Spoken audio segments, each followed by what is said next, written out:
કેમ છો વિદ્યાર્થી મિત્રો? મજામાં ને? તો ચાલો આપણે પાછા ચેપ્ટર 2 ના રિવિઝનમાં આગળ વધીએ. આજનો આપણો ટોપિક જે છે કેપેસિટરમાં સંગ્રહિત ઉર્જા અને ઉર્જા ઘનતા. ગયા લેક્ચરમાં આપણે સમાંતર પ્લેટ કેપેસિટર વિશે શીખ્યા હતા અને સમાંતર પ્લેટ કેપેસિટરનું સૂત્ર C બરાબર ε0A/d આપણે તાર્યું હતું. ચાલો હવે આપણે વાત કરીએ કે કેપેસિટરમાં કેટલી ઉર્જા સંગ્રહ થઈ શકે. તો સમાંતર પ્લેટ કેપેસિટરમાં આપણને ખ્યાલ છે કે ભાઈ બે પ્લેટો એકબીજાને સમાંતર રાખેલી હોય છે. બંને પ્લેટ વચ્ચેનું અંતર જે છે એ d હોય છે. એક ઉપર +q વિદ્યુતભાર, બીજા ઉપર -q વિદ્યુતભાર. એટલે કે જ્યારે એક પ્લેટ પર q મૂલ્યનો વિદ્યુતભાર આવે ત્યારે કેપેસિટરમાં કેટલી ઉર્જા સંગ્રહ થઈ હશે તેની ગણતરી આપણે કરવી છે. બરાબર? તો સૌપ્રથમ આપણે એવું વિચારીએ કે ભાઈ આ બંને જે પ્લેટો છે, પ્લેટ 1 એટલે કે સુવાહક 1 અને સુવાહક 2, આ બંને જે છે એ વિદ્યુતભાર રહિત છે. એટલે કે એમના પર કોઈ અત્યારે વિદ્યુતભાર નથી એવું વિચારીએ.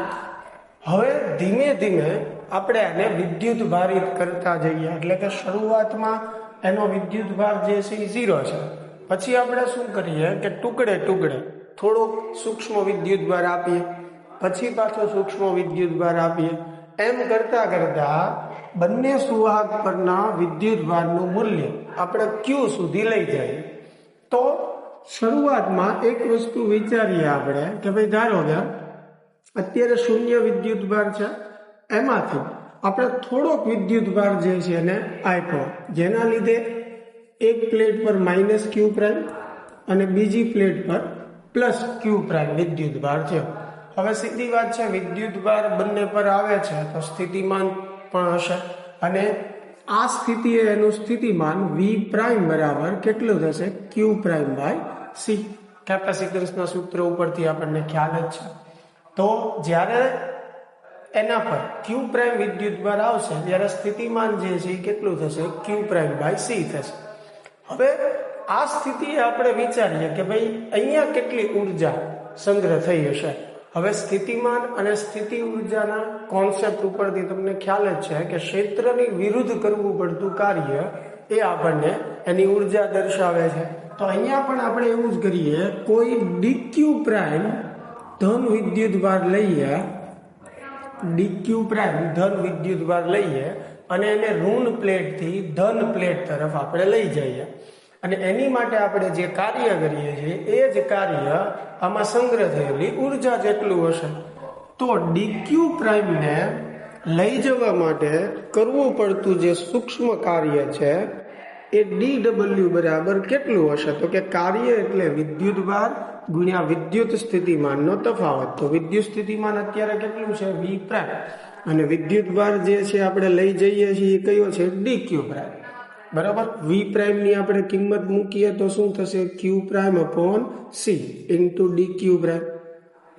ચાલો, તો હવે આપણે વિચારી શકીએ કે ભાઈ q' વિદ્યુતભાર એના પર આવ્યો ત્યારે એટલી ઉર્જા એના પર સંગ્રહ થઈ. હવે શું કરીએ આપણે? ફરી પાછું વિચારીએ કે ફરીને પાછો એટલો જ વિદ્યુતભાર ઉમેરો તો ફરીને પાછું એટલું કાર્ય થશે. આગળ જતા ફરીને પાછો એટલો વિદ્યુતભાર ઉમેરો તો ફરીને પાછું એટલું કાર્ય થશે. એમ કરતા કરતા આપણે Q વિદ્યુતભાર સુધી પહોંચવાનું. તો આવા ઘણા બધા આપણને કાર્યો મળશે. તો Q વિદ્યુતભાર પ્લેટ પર ન થાય ત્યાં સુધીમાં થતું કુલ કાર્ય મેળવવું હોય તો આવા બધા કાર્યનો આપણે શું કરવો પડે? સરવાળો. અને સરવાળા માટે આપણે શેનો ઉપયોગ કરીએ છીએ? સંકલનનો. તો કુલ કાર્ય મેળવવા માટે આપણે આવા બધા કાર્યનો શું કરવો પડશે? સરવાળો એટલે કે સંકલન. તો આપણે આ સમીકરણનું સંકલન કરીએ. ક્યાંથી ક્યાં સુધી? તો કે શરૂઆતમાં 0 વિદ્યુતભાર હતો ત્યાંથી q વિદ્યુતભાર થાય ત્યાં સુધી. ચાલો, હવે જે છે c જે છે છેદમાં બહાર આવશે. q' જે છે એનું સંકલન થશે q'²/2. લિમિટ આવશે આપણી 0 થી q. ચાલો, તો આ 1/c બરાબર 2 જે છે એ બહાર લઈ લઈએ. હવે q' ની જગ્યાએ q મૂકશું એટલે q² થશે. ક્યુ પ્રાઇમની જગ્યાએ 0 એટલે 0 થશે. ચાલો તો આને શું લખાશે? Q² / 2C. તો આ જે છે એ કેપેસિટરમાં સંગ્રહિત ઉર્જાનું સૂત્ર થયું. એટલે જો આપણી પાસે પ્લેટ પરનો વિદ્યુતભાર હોય તો આપણે આ સૂત્રથી કેપેસિટરમાં સંગ્રહિત ઉર્જા ગણી શકીએ. જો Q બરાબર CV આપણે મૂકીએ તો અહીંયા વર્ગ થશે, એક CC કેન્સલ થશે, તો સૂત્ર આમ પણ થશે 1/2CV². જો આપણી પાસે વોલ્ટેજ હોય વિદ્યુત સ્થિતિમાન તો આ સૂત્રથી આપણે ગણતરી કરી શકીએ. તો આ બંને સૂત્રો જે છે એ કેપેસિટરમાં સંગ્રહિત ઉર્જા દર્શાવે છે. ચાલો આ ઉર્જાની વાત થઈ. હવે ઉર્જા ઘનતાની આપણે વાત કરીએ તો ઉર્જા ઘનતા કોને કહેવાય? એકમ કદ દીઠ ઉર્જા. એકમ કદ દીઠ ઉર્જા એને શું કહેવાય? ઉર્જા ઘનતા. બરોબર. તો કેપેસિટર માટે આપણે એને દર્શાવીએ ρe વડે. તો કેપેસિટરની કુલ ઉર્જાને એના કદ વડે ભાંગવાનું. કુલ ઉર્જા એની કેટલી છે? 1/2CV². કદ કેટલું થશે? ક્ષેત્રફળ ગુણ્યા બંને પ્લેટ વચ્ચેનું અંતર એટલે d. ચાલો આ 1/2 જે છે એકદમ c ની જગ્યાએ આપણે ε0a/d લખીએ. અહીંયા ઉપર v² એઝ ઇટ ઇઝ, નીચે a × d. A cancel, 1/2 as it is આવશે. અહીંયા ε0 v² d ગુણ્યા d એટલે d². હવે v/d જે છે એ શેનું સૂત્ર થશે? વિદ્યુત ક્ષેત્રનું, E નું, અને સ્ક્વેર છે એટલે શું થશે? E².